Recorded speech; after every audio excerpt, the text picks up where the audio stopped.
I would say it's more than 200%। जितना मैंने सुना था, जितना मैंने देखा था, कहीं पे पढ़ा था, उससे भी कहीं अच्छा है नहीं था। सपना था। जाना है सब। नहीं, ऐसे सुना था कि आईआईटी क्रैक करना बहुत हार्ड है और हाँ हाँ ऑल दैट स्टफ की बहुत बहुत कम लोग जा पाते हैं, बहुत ऐसे प्रोडिजी हो वही जा पाता है। हाँ हम हाँ भी हाँ। जाएंगे रैंक और ऑल इंडिया रैंक में जाने वाला है। तो तभी मैं खुश बहुत हो गया, क्योंकि तब भी पता चल गया था कि तब मुझे ओके। जो चाहिए था वो मिलने वाला है। अच्छा। और स्पेशली जब ऐसे क्वेश्चन सॉल्व करे मैथ्स के, जो टीडीएस हो, बहुत लंबे लंबे हो, इंटीग्रेशन वाला वो सब, तो हाँ उसमें हाँ। म्यूजिक सुनता था तो कंटाला नहीं आता था। वरना ऐसे ही करने लगे तो पता चला कुछ नहीं।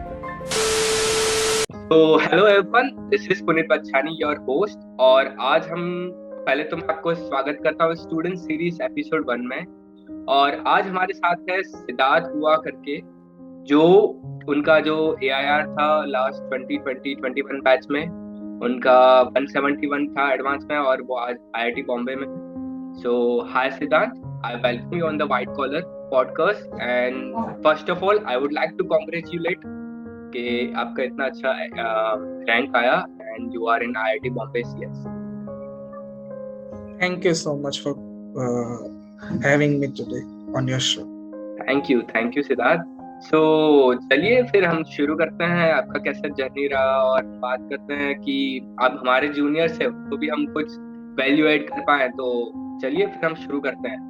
तो पहले कि सिद्धार्थ, मैं तुमसे बात करूं कि जेई की, उससे पहले मैं पूछना चाहता हूँ कि ये जो आईआईटी बॉम्बे है, लाइट से अब 2 से 3 महीने हो गए, वो कैसे जा रहा है? मतलब कैसा फील हो रहा है, मतलब आईआईटी बॉम्बे में सीएससी वो भी। ऐसा हो तो रहा है, फील तो बहुत अच्छा हो रहा है। मतलब आईआईटी बॉम्बे है, tech IIT and tech of Bombay, और उसमें भी सीएससी डिपार्टमेंट। ऐसे प्राउड फीलिंग आ रही है। बट एक है क्या कि ऑनलाइन है तो घर पे बैठे बैठे सब पढ़ना पड़ता है, और ज्यादा इंटरेक्शन नहीं हो पाता जितना ऑफलाइन मोड में होता है।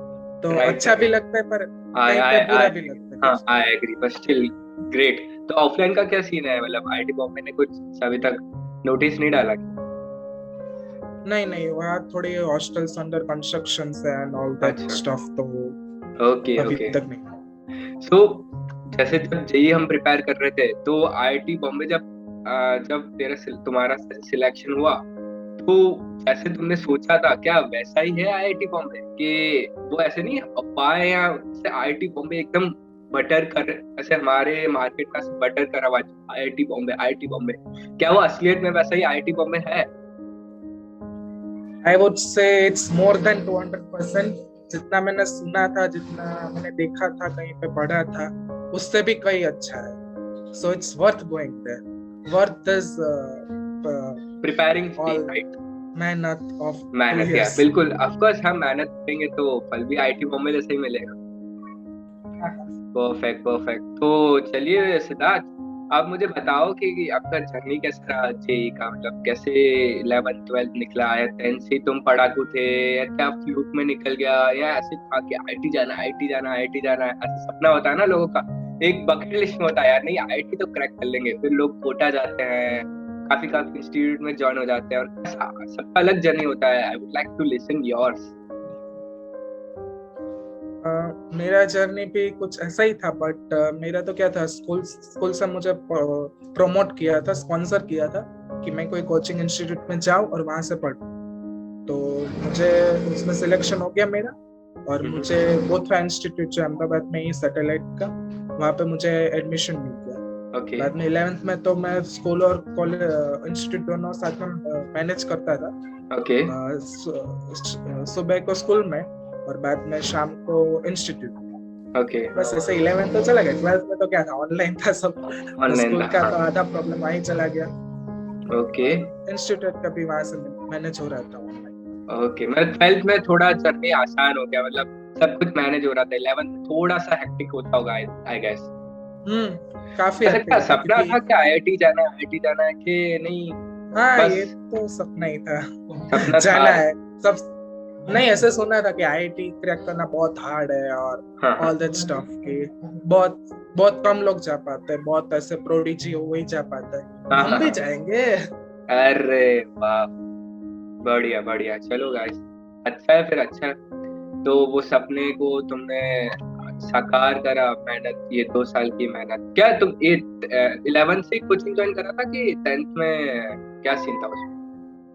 नहीं नहीं, 11th के स्टार्टिंग से ही कोचिंग में था, ओ तो वो 11th। काफी हेल्पफुल रहा, क्योंकि ऐसा विदाउट कोचिंग क्लास आईआईटी में जाना, विद कोचिंग क्लास जाना, बहुत तक फर्क है, पड़ हाँ, जाता है। आया तो परफेक्ट। तो नहीं, काफी लोग भी ऐसे होते हैं ना, तो 10th सॉरी 8th और 9th से ही ज्वाइन हो जाते हैं कोचिंग क्लास में, एंड वो। हाँ, वो भी फर्क पड़ता है, क्योंकि अगर आपने 8th 9th भी किया है कोचिंग में, तो काफी मतलब स्टार्टिंग में ऐसा होता है कि 8th 9th फाउंडेशन करके आए हैं, हाँ वो बच्चे तो आपसे बहुत आगे आते हैं। मुझे भी ऐसा फोमो हो रहा था क्या, यार ये लोग कितना पढ़ते हैं, इस लोगों को कितना आता है, मुझे तो कुछ आता ही नहीं। बट हाँ रहते हाँ। टाइम के साथ सब मैनेज हो जाता है।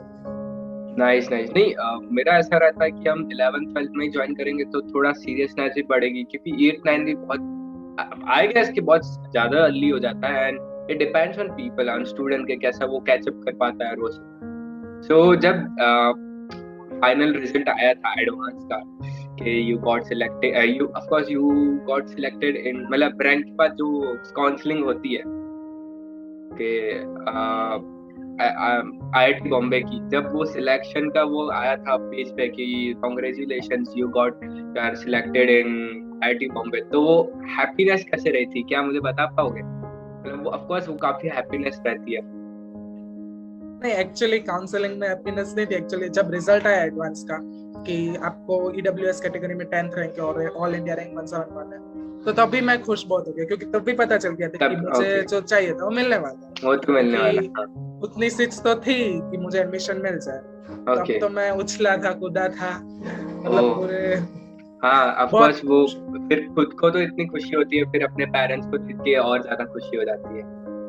बहुत नाइस नाइस। तो मुझे बताओ कि जो आपने स्टडीज करी, उसमें स्टडीज के अलावा ये जो स्पेशली जो ये 2 साल थे 11th और 12th, उसके अलावा आपने क्या क्या ये स्पेसिफिक चीजें करी थी, जैसे कि फिजिकल रहने के लिए या मेंटली फिट, क्योंकि बहुत सारे हैक्टिक चीज हो जाती है ना पढ़ाई के साथ, तो क्या आपने कुछ करा था कि ऐसे ही नहीं, नॉर्मल स्टडीज और जो नॉर्मल रूटीन होता है उनमें हमने काम किया? नहीं, ऐसे नॉर्मल रूटीन तो था, बट ऐसे थोड़ा कभी कभी फ्रेश होने के लिए म्यूजिक साथ में ही सुनता था हमेशा पढ़ने के टाइम पे। और फिजिकली भी फिट रहना पड़ता है, तो एक्सरसाइज भी करता था रोज का, around half an hour 1 hour exercise के लिए डेडिकेटेड फुल। ओ, तो तुमने फिजिकल एक्टिविटीज को भी फोकस करा था, राइट? Yes yes. नाइस। तो मतलब फिजिकल एक्टिविटीज, स्कूल में जाना, फिर कोचिंग, फिर self study, wow that's a great amazing management. और जैसे कि तुमने एक आगे पॉइंट बोला कि मैं म्यूजिक भी सुनता था स्टडीज के साथ, क्या वो स्पेसिफिकली आप बता पाओगे कि क्या म्यूजिक सुनते थे, कैसे, मतलब हर वो सेल्फ स्टडी के टाइम वो ऐसा काफी लोग सुनते हैं कि पीसफुल म्यूजिक लगा देते हैं हेडफोन्स में, ऐसा कुछ? नहीं, मेरे साथ ऐसा कुछ नहीं था, मैं तो हर चैनल के म्यूजिक सुनता था। अच्छा। और स्पेशली जब ऐसे क्वेश्चन सॉल्व करे मैथ्स के, जो टीडीएस हो, बहुत लंबे लंबे, वो इंटीग्रेशन वाला वो सब, तो हाँ उसमें हाँ। म्यूजिक सुनता था तो कंटाला नहीं होता था। वरना ऐसे ही करने लगे तो पता चला कुछ नहीं होता। ये भी अच्छी टेक्निक है यार, म्यूजिक सुन के लगाने का, इंटीग्रेशन हो भी जाता हो शायद। हाँ ऑफ कोर्स इट वो इंटरेस्टिंग भी लगता होगा। Yes yes. नाइस। सो जैसे कि ये कोचिंग हुआ, स्कूल्स हुआ, तो उसके बाद तुमने कितना अपना सेल्फ स्टडी पे टाइम डाला, मतलब आपके ये पूरी जर्नी में IIT Bombay IR 171 general category, उसमें सेल्फ स्टडी का कितना रोल है?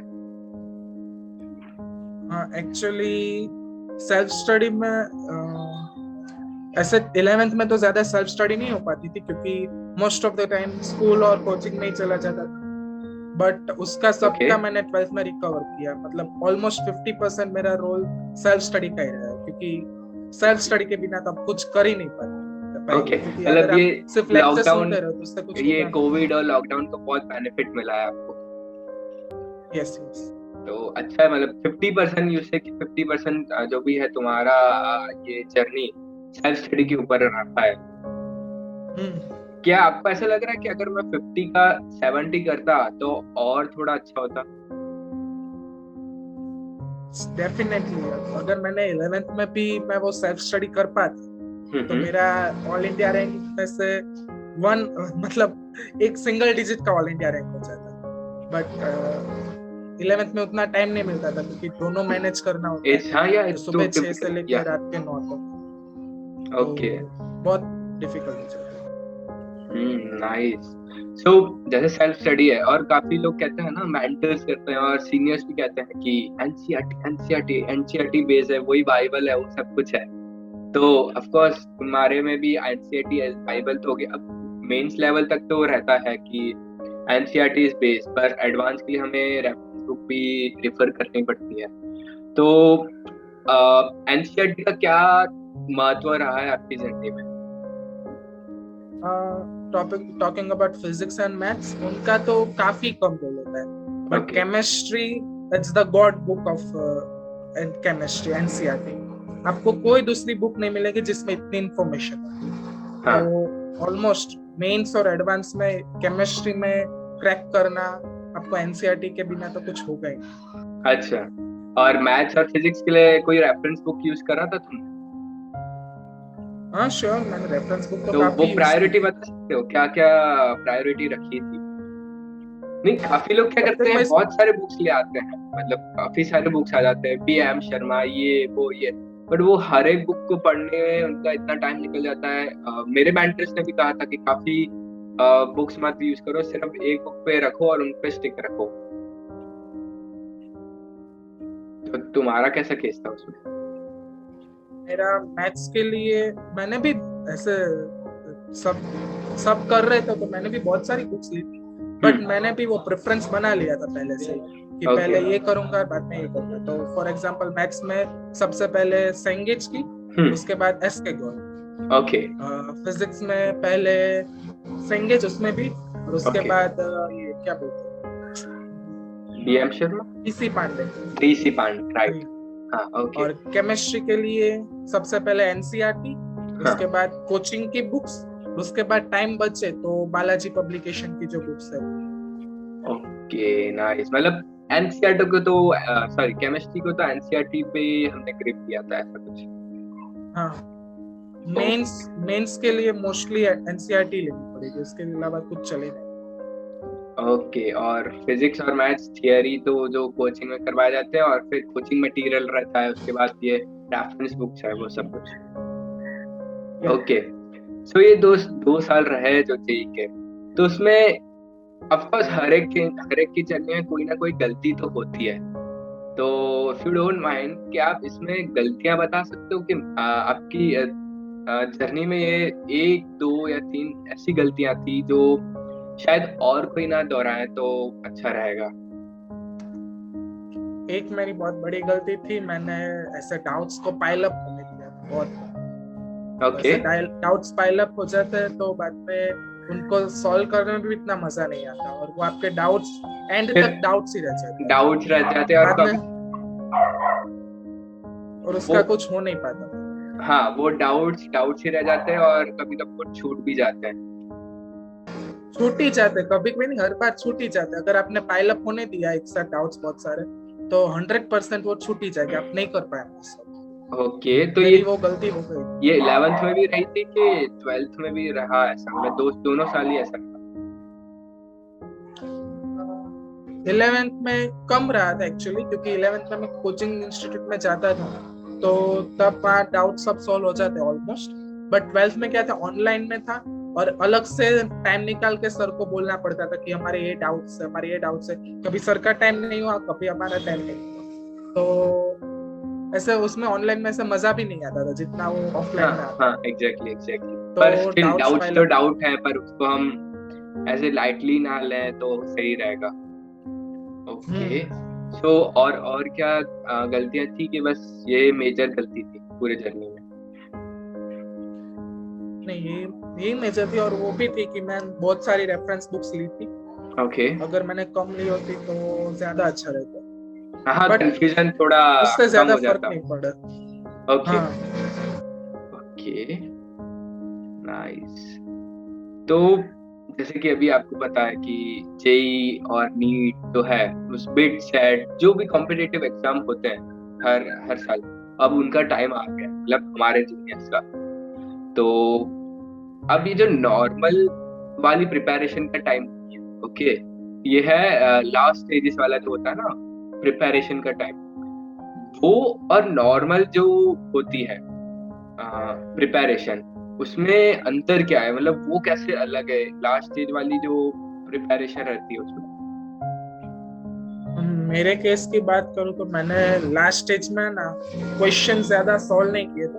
मैं क्या कर रहा था, मतलब एग्जाम है उसके अराउंड 15 days प्रायर, तब से मैं कर रहा था कि मैं सिर्फ जो हमने अपने रिवीजन नोट्स जो बनाएंगे, मैं हर हाँ, दिन वही रिफर कर रहा था।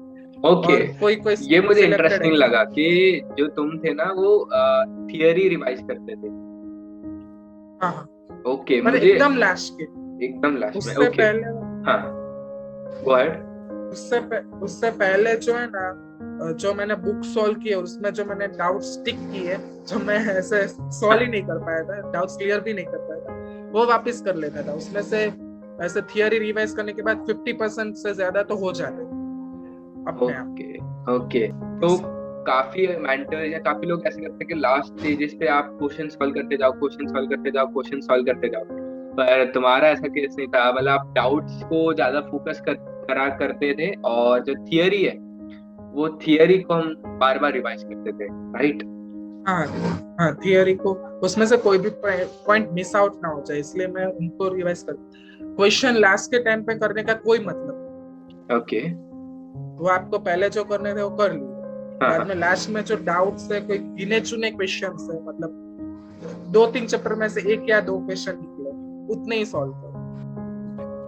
ओके। और जैसे कि केमिस्ट्री तक ये सीमित है ये टेक्निक के, फिजिक्स और मैथ्स में भी ऐसा था? मैथ में तो फॉर्मूला रिवाइज करो, फिजिक्स में जो हाँ था। हाँ, तीनों में ऑलमोस्ट सेम ही था टेक्निक, मेरी तो वही थी। हाँ, ओके। सो अगर आप ये मुझे लगता है आप लास्ट मोमेंट पे बात कर रहे हो, जो एग्जाम के 2 4 या 1 वीक पहले, राइट? अगर हम 2 या 2.5 महीने का गैप लेके चलते हैं तो, या 1.5 महीना, तो उसमें हम कैसे करेंगे? अगर उतना 2-2.5 महीने की देर है अभी एग्जाम में, हाँ, तो उसके टाइम में तो आप फुल क्वेश्चन ही सॉल्व करो, दूसरा कुछ मत करो। ओके। जितने क्वेश्चंस मिले जहां से भी मिले, मतलब ऐसा कि नहीं एक चैप्टर पकड़ा तो वही कर दे रहे, हर हम्म। क्वेश्चन हर चैप्टर में से 30 क्वेश्चन, 25-30 क्वेश्चन ढूंढो, वो सॉल्व करो। जो रिपीटेड क्वेश्चन जो पहले कर रखे थे वो चैप्टर से, वही वाले के जो न्यू न्यू क्वेश्चंस? जो पहले कर रखे थे उसके डाउट्स क्वेश्चन, और थोड़े न्यू क्वेश्चन कहीं से मिले अगर तो, और साथ में प्रीवियस ईयर के क्वेश्चन, वो सब okay, questions. Previous year question, या ये भी बहुत बड़ी चीज है, बहुत अच्छा है कि उसके हमें पता चल जाता है कि क्या पैटर्न फॉलो होता है एग्जाम। हाँ। Right, right, right. तो जैसे कि ये 12th का, जैसे आप तुमने कहा था कि हम 12th में जो डाउट्स थे और जो टाइम बच रहा था, वो काफी बेनिफिट किया आईआईटी बॉम्बे तक लाने के लिए, ठीक है?